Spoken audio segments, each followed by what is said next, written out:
Hello students, welcome in VJ group. Video को देखने के बाद लाइक और शेयर कर दीजिएगा। तो चलिए, लास्ट क्लास में वर्ब में हम लोग देखे थे मॉडल ऑक्सिलरी वर्ब तक, और मॉडल ऑक्सिलरी वर्ब से रिलेटेड कुछ हम लोग क्वेश्चंस को बनाए थे, तो वहाँ तक वो क्लियर था। अब हम लोग वर्ब को स्टार्ट कर रहे हैं, जिसमें हम वर्ब की दूसरी कैटेगरीज की बात करेंगे, जिसमें वर्ब को दो पार्ट में डिवाइड किया गया है। तो आप लोग नाम सुने होंगे फाइनाइट और नॉन फाइनाइट वर्ब। तो आज हम लोग देखेंगे वर्ब का फाइनाइट और नॉन फाइनाइट वर्ब। तो चलिए, सबसे पहले हम लोग डिस्कस करते हैं फाइनाइट वर्ब को। यहाँ पे नॉन फाइनाइट वर्ब है, जिसको हम तीन कैटेगरीज में डिवाइड किए हैं: इन्फिनेटिव, जेरेंट और पार्टिसिपल्स। तो जो नॉन फाइनाइट है उसको हम बाद में डिस्कस करेंगे। अभी हम स्टार्ट करते हैं फाइनाइट वर्ब से।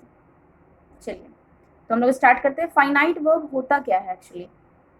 हमारे सेंटेंस में हम आपको बताए थे कि हमें नीड होती है सब्जेक्ट की, वर्ब की और ऑब्जेक्ट की। सेंटेंस को अच्छा बनाने के लिए कॉम्प्लीमेंट या फिर अदर वर्ड का भी यूज़ किया जाता है, लेकिन हमारा जो सेंटेंस का कंप्लीट मीनिंग मिलता है वो सब्जेक्ट, वर्ब और ऑब्जेक्ट के थ्रू मिल जाता है। तो चलिए, हम लोग स्टार्ट करते हैं फाइनाइट वर्ब को समझते हैं। सबसे पहले देखो, फाइनाइट वर्ब को हम दो तीन डेफिनेशन लिखे हैं। तो चलिए, पहले डेफिनेशन से हम डिस्कस करते हैं।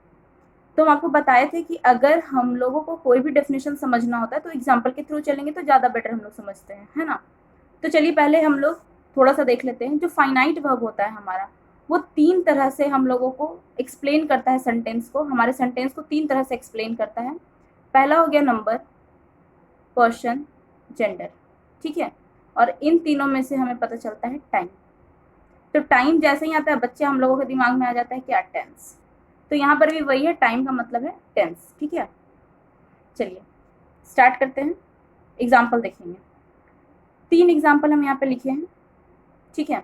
देखिए, पहला है नेहा राइट्स लेटर, दूसरा है, अच्छा यहाँ पे दे होगा, दे राइट लेटर्स, और तीसरा है बी हैव रिटन लेटर्स। तो इसमें हमें समझना क्या है? सिर्फ और सिर्फ वर्ब पे हम लोग को चलना है। सब्जेक्ट और लेटर से अभी मतलब नहीं है। आई मीन ऑब्जेक्ट जो है हमारा, लेटर क्या है इसमें? ऑब्जेक्ट है। तो यहाँ पर हमें सब्जेक्ट और यहाँ पर हमें ऑब्जेक्ट से मतलब नहीं है, हमें देखना है सिर्फ और सिर्फ हमारा वर्ब। तो पहला देखते हैं, राइट्स है ना। तो राइट्स हो गया V5, फिर राइट है हो गया V1, हैव रिटन है तो ये हो गया V3। तो V1, V2, V3 ये किस चीज को शो कर रहा है? हमारे टाइम को शो कर रहा है।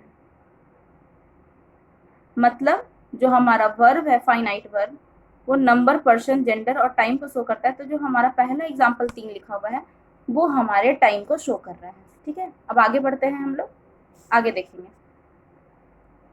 ध्यान से समझते जाना। फाइनाइट वर्ब लेंदी नहीं है। फाइनाइट वर्ब के बाद नॉन फाइनाइट वर्ब हम लोग क्लियर करेंगे। तो फाइनाइट वर्ब को समझते जाना। कुछ नहीं है फाइनाइट वर्ब में, बस फाइनाइट वर्ब में इतना ही हम लोग को देखना है कि फाइनाइट वर्ब एक लिमिटेशन से चलता है। लिमिटेशन क्या होती है उसमें? जो हमारा सब्जेक्ट है, अगर सब्जेक्ट सिंगुलर है तो सब्जेक्ट वर्ब के अकॉर्डिंग सब्जेक्ट वर्ब एग्रीमेंट एक चैप्टर होता है ग्रामर में, उसके अकॉर्डिंग अगर हमारा सब्जेक्ट सिंगुलर है तो वर्ब सिंगुलर होगा, अगर सब्जेक्ट प्लूरल है तो वर्ब प्लूरल होता है, ठीक है। दूसरा है पर्सन। आप लोग पढ़े होंगे person, first person, second person, third person. तो ये भी एक बाउंडेशन होता है हमारे वर्ब और सब्जेक्ट का, कि पर्सन अगर फर्स्ट पर्सन है तो उसके अकॉर्डिंग हम लोग सब्जेक्ट के अकॉर्डिंग वर्ब देंगे, अगर हमारा सेकंड पर्सन है सब्जेक्ट तो उसके अकॉर्डिंग वर्ब देंगे, थर्ड पर्सन के अकॉर्डिंग वर्ब देंगे। तो ये लिमिटेशंस होते हैं। फिर हमारा हो गया जेंडर। अब जेंडर है तो जेंडर के अकॉर्डिंग भी, जैसे हम आप लोगों को कल एक एग्जाम्पल दिए थे, she eat tasty food made by her father. तो हर फादर था, जबकि फादर क्या है हमारा? पुलिंग है, लेकिन फिर भी हम उसके आगे में क्या लगाएं? हर लगाएं। आई मीन मैस्कुलिन है, उसके साथ हम हर लगाएं। क्यों हर लगाएं? क्योंकि हमारा सब्जेक्ट क्या था? सब्जेक्ट हमारा शी था ना, तो वो क्या था हमारा? फीमेल था। शी क्या था? फीमेल। तो उसी के अकॉर्डिंग हम जब फादर को डिस्क्राइब कर रहे थे तो फादर किसके थे? सी के। तो हर फादर लिखा है, ना कि हिज फादर। अगर सब्जेक्ट में सी की जगह पर ही होता, कल की बात कर रहे हैं हम, कल हम एक एग्जाम्पल दिए थे आप लोगों को, कल या परसों में आपका एक एग्जाम्पल था पहला, उसी को हम समझा रहे हैं, है ना। तो हो गया कि लिमिटेशंस, अगर हमारा सब्जेक्ट और वर्ब में कोई लिमिटेशंस है और उसमें एक एग्रीमेंट किया हुआ है तो याद रखिएगा वो जो वर्ब है वो हमारा फाइनाइट वर्ब है। बस इतना ही समझना है फाइनाइट वर्ब में, ठीक है। चलिए, आगे बढ़ते हैं। सेकेंड हम लिखे हैं एग्रीज विथ इट्स सब्जेक्ट। वही जो भी हम आपको समझाएं कि सब्जेक्ट और वर्ब में एक एग्रीमेंट होता है। कोई भी सेंटेंस अगर हम लिख रहे हैं तो सब्जेक्ट और वर्ब के बीच में एक एग्रीमेंट होता है, जिसको सब्जेक्ट वर्ब एग्रीमेंट के चैप्टर में भी पढ़ते हैं। और जहां पर एग्रीमेंट शो कर रहा है वर्ब होता है, उस वर्ब को हम फाइनाइट वर्ब कहते हैं। बात समझ में आ गई? चलिए एग्जाम्पल देखते हैं। चलिए एग्जाम्पल देखते हैं। He is a student, second they are students, तीसरा आई एम अ स्टूडेंट, अच्छा I am a good boy, fourth है हमारा I and you are reading a book. देखिएगा इसमें इज को, आर को, एम को और आर को अंडरलाइन किया हुआ है। क्यों अंडरलाइन किया हुआ है? इसके पीछे अंडरलाइन करने का रीजन है हमारा। रीजन क्या है? देखो सब्जेक्ट के अकॉर्डिंग एग्रीमेंट होता है, तो सब्जेक्ट ही है तो ही के साथ क्या लगा? इज। समझेंगे अच्छे से। ही है तो ही के साथ क्या लगा? इज। सिंगुलर सब्जेक्ट और सिंगुलर वर्ब। यहाँ पे दे क्या है? सब्जेक्ट, कैसा? प्लूरल, तो वर्ब भी हमारा कैसा हो गया? प्लूरल। आई और एम, ये तो हमारा एक एक्सेप्शनल होता है कि आई के साथ जब भी लगता है तो एम ही लगता है ना। चलिए अब लास्ट देखते हैं। लास्ट में हमारा आई सिंगुलर है, यू सिंगुलर भी हो सकता है, प्लूरल भी हो सकता है, लेकिन जब आई और यू दो मिल गए तो ये ऑटोमेटिक क्या हो गया? हमारा प्लूरल हो गया। और अगर सब्जेक्ट हमारा प्लूरल है तो वर्ब कैसा होगा? प्लूरल होगा। तो यहाँ पे आर क्या हो गया? प्लूरल वर्ब हो गया। एम लग रहा है, क्यों लग रहा है ये पता नहीं होता है। तो आज हम लोग जान गए कि एक सब्जेक्ट वर्ब एग्रीमेंट एक चैप्टर होता है, उसकी अकॉर्डिंग होता है, लेकिन जो वर्ब इस एग्रीमेंट को पूरा कर रहा होता है उस वर्ब को हम फाइनाइट वर्ब कहते हैं। ठीक है, चलिए आगे बढ़ते हैं। आगे है हमारा फाइनाइट वर्ब को ही और हम एक दो डिफिनेशन देकर तुम लोगों को समझाने की कोशिश की, क्योंकि जितना ज़्यादा क्लियर होगा आगे के चैप्टर्स को समझना और पढ़ना उतना ज़्यादा ही ईजी होगा। चलिए आगे देखते हैं। अब हम एक डेफिनेशन लिखे, a finite verb is a verb that has a finite और limited agreement with the subject.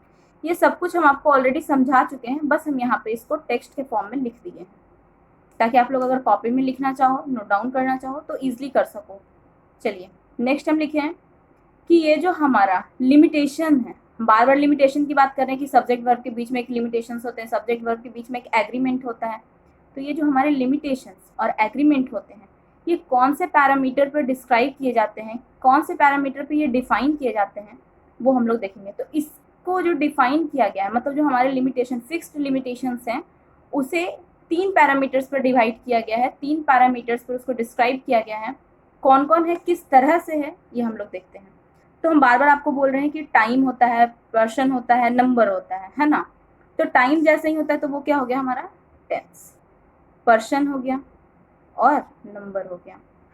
तो टेंस का नाम जैसे ही आता है हमें पता है कि टेंस टाइम को शो करता है, और टाइम 3 तरह के होते हैं, पास्ट होते हैं, प्रेजेंट होते हैं और फ्यूचर होते हैं। अब हो गया पर्सन, तो पर्सन को हम यहाँ पे डिस्क्राइब किए हैं। पर्सन को हम आराम से समझेंगे क्योंकि पर्सन हमारा टेंस में बहुत जरूरी होता है। ठीक है, अब नंबर है, तो नंबर हम लोग नाउन में भी पढ़ते हैं, सिंगुलर और प्लूरल। लेकिन हम यहाँ पर नंबर इसलिए पढ़ रहे हैं क्योंकि जब हम एग्रीमेंट की बात कर रहे हैं तो एग्रीमेंट जब होता है तो सब्जेक्ट हमारा सिंगुलर और प्लूरल हो सकता है। तो इस सिंगुलर और प्लूरल जो हमारे होते हैं इन दोनों को डिस्क्राइब करने के लिए भी एक वर्ब आता है। तो नंबर जो है हमारा वो 2 बेसिस पे है, एक हो गया हमारा प्लूरल और दूसरा हो गया हमारा सिंगुलर। चलिए टेंस तो क्लियर हो गया आप लोग का। आई मीन टेंस 3 कैटेगरीज होती है टेंस की, प्रेजेंट, पास्ट और फ्यूचर, है ना। तो वो हो गया।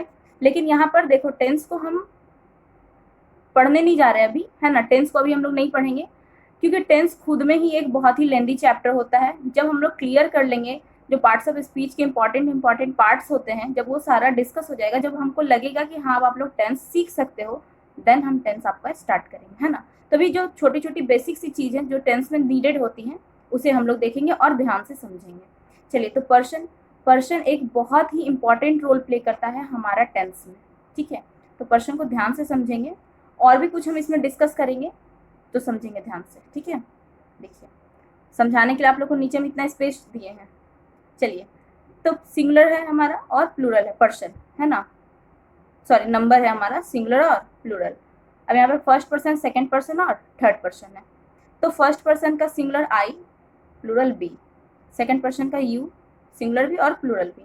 अब थर्ड पर्सन में देखिए ही, शी, इट, वन नेम, और हम यहाँ पे एक्सेट्रा डाले हैं, है ना। क्यों डाले हैं ये हम लोग जब टेंस पढ़ेंगे तब वहां पर हम इस चीज को क्लियर करेंगे। अब है हमारा पर्सन, तो पर्सन में हो गया हमारा बी, यू, प्लूरल में दे, मोर देन वन नेम, और फिर है एक्सेट्रा। तो एक्सेट्रा क्यों है, इसके पीछे भी रीजन है जिसको हम कहाँ डिस्कस करेंगे? टेंस में। क्योंकि ये सारा जो हमारा मेन टॉपिक है टेंस में ही डिस्कस होगा। अभी हम लोग सिर्फ बेसिक सी चीज़ें को समझ रहे हैं।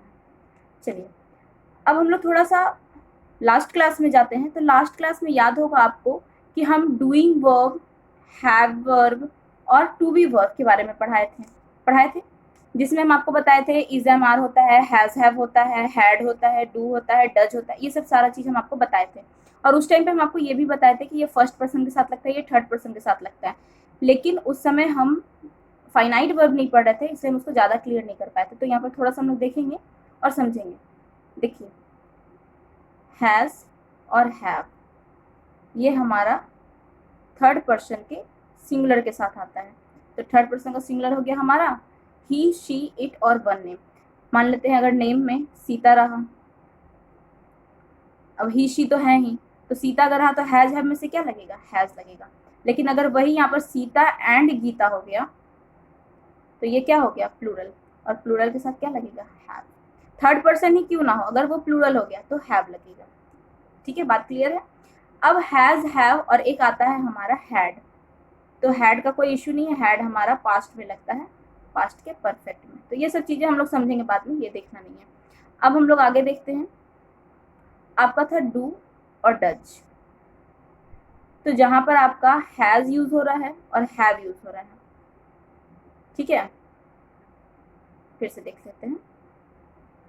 हमारा हो गया डू और डज, फिर हो गया हमारा हैज़ और हैव। तो ध्यान से समझना, जहाँ पे हमारा डज यूज़ हो रहा है वहीं पे हमारा हैज़ यूज़ होगा, और जहाँ पे डू यूज़ हो रहा है वहीं पे हमारा हैव यूज़ होगा। वहीं पर हमारा मतलब कि उसी पर्सन के साथ, ठीक है। अगर जिस पर्सन के साथ डू यूज़ हो रहा है उसी पर्सन के साथ हमारा अगर ज़रूरत पड़ेगा तो हैव यूज़ होगा, और जहाँ पे डज का यूज़ हो रहा है अगर ज़रूरत पड़ेगा तो वहीं पर हैज़ का यूज़ होगा। ठीक है, चलिए आगे देखते हैं।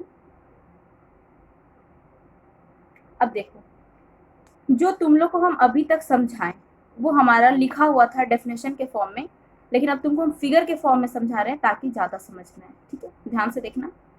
देखो यहाँ पे हमारा सब्जेक्ट है। हम आपको बताएं कि जो वर्ब होता है फाइनाइट वर्ब, उसकी एक एग्रीमेंट की हुई होती है सब्जेक्ट के साथ कि सब्जेक्ट जैसा रहेगा फाइनाइट वर्ब वैसा ही रहेगा। सिंगुलर है तो सिंगुलर रहेगा, अगर वो टेंस के फॉर्म में है तो टेंस उसके अकॉर्डिंग रहेगा। मीन्स अगर हम पास्ट का टेंस लिखेंगे, पास्ट का अगर हम वर्ब लिख रहे हैं तो हमारा सब्जेक्ट ऑटोमेटिक पास्ट में चला जाएगा। मतलब वर्ब और सब्जेक्ट के बीच में एक एग्रीमेंट है ना, एक बाउंडेशन है, एक लिमिटेशन है।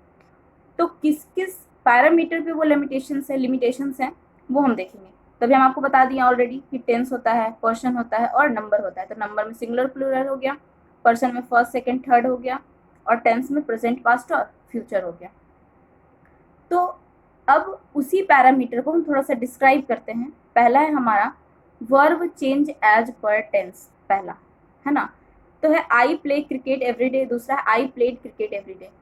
जो हम यहाँ पे एग्जाम्पल्स दिए हैं सेंटेंस सेम है, बस हमको जो आपको बताना है वो डिफरेंट है। तो यहाँ पर पहला और दूसरा सेंटेंस देख रहे हैं कि सब कुछ सेम है, बस यहाँ पर प्ले और प्लेड में डिफरेंस है। तो प्ले हमारा V1 है तो ये हो गया हमारा प्रेजेंट, ये हमारा V2 है तो ये हो गया पास्ट।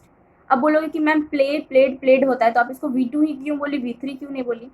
तो हमेशा हैज़, हैव और हैड अगर लगा रहेगा, तब अगर आपका कोई वर्ब आता है जिसमें ईडी जुड़ा हुआ है तो वो आपका वर्ब का थर्ड फॉर्म माना जाता है।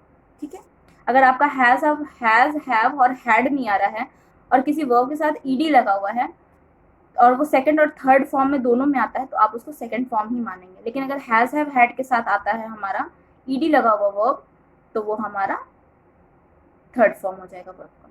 ठीक है, समझ गए। अब हम लोग नेक्स्ट पैरामीटर को देखते हैं, verb change as per person. अब जो हमारा वर्ब है वो पर्सन के अकॉर्डिंग कैसे चेंज होता है। तो आई है तो उसके साथ रन है, ही है तो रन्स है, यू है तो रन है। इसको समझेंगे। यहाँ पे देखो, एक साइड हम लिखे सिंगुलर, सिंगुलर और प्लूरल, इस साइड हम लिखे फर्स्ट, थर्ड और सेकंड। अभी हम आपको पर्सन समझाए थे, आई क्या है, फर्स्ट पर्सन का सिंगुलर है, ही क्या है, थर्ड पर्सन का सिंगुलर है, यू क्या है, सेकंड पर्सन का सिंगुलर भी हो सकता है या प्लूरल भी हो सकता है। ठीक है, अब हम यहाँ पे सिंगुलर, सिंगुलर और प्लूरल इसलिए लिखे हैं क्योंकि यहाँ पे रन, रन्स और रन है। तो हमारा जो रन है वो सिंगुलर है, यहाँ भी रन है वो प्लूरल है। अब देखो यहाँ भी रन है, यहाँ भी रन है, लेकिन एक सिंगुलर और एक प्लूरल है। क्यों? क्योंकि ये हमारा सिंगुलर सब्जेक्ट है और यू हमारा प्लूरल सब्जेक्ट है। ठीक है। अब एक चीज और समझने वाली बात है यहाँ पर कि यहाँ पर ही तो सिंगुलर है, लेकिन यहाँ पर रन्स क्यों लगा हुआ है? कंफ्यूजन हुआ ना? तो याद रखना एक बात, नाउन के साथ अगर एस या ई एस लग रहा है हमारा तो वो हमारा प्लूरल हो जाता है, लेकिन अगर वर्ब के साथ हमारा एस या ई एस लगता है तो वो हमेशा सिंगुलर होता है। क्लियर है? चलिए आगे देखते हैं। और लास्ट है हमारा verb change as per number. अब यहाँ पे देखो एप्पल है, यहाँ पे एप्पल्स है, तो एप्पल है सिंगुलर तो वर्ब क्या लगा? सिंगुलर। एप्पल से प्लूरल तो वर्ब क्या लगा? प्लूरल। ठीक है। चलिए यहाँ तक हम लोग का क्लियर है। तो हम लोग का फाइनाइट वर्ब क्लियर हो गया है, और क्वेश्चन हम इसलिए नहीं दिए हैं क्योंकि जब हम लोग नन फाइनाइट वर्ब क्लियर करेंगे तब हम आपको क्वेश्चन देंगे, उस बेसिस पे आप फाइनाइट वर्ब और नन फाइनाइट वर्ब को समझ पाओगे तो क्वेश्चन प्रॉपर्ली बनेगा।